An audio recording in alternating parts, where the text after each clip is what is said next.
Hi guys, welcome to another video. We are Tiger Ninja Warriors and today we will tell you if someone grab you from the behind like a bear hug and grab your both arms, then how to defend yourself. So don't skip this video because in this video we will tell you how to escape yourself fast in street fight. So let's start. If a thug grab you from the behind and lift you up, then step number one, you go up, and step number two, force your body down and make a cross position and twist your body like this as you can see in the video. Again, yes, like this.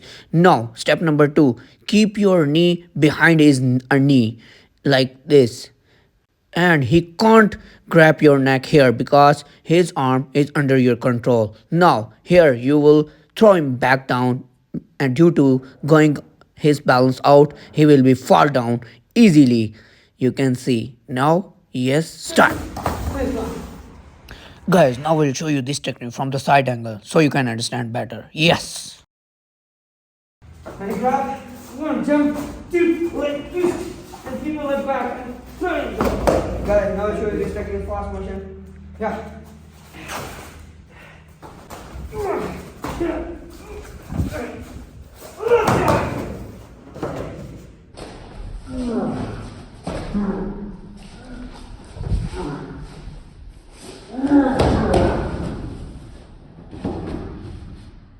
Guys, what about this technique? If you like, then press the like button, subscribe our channel and share our video with your friends, and don't forget press the bell icon. Thank you.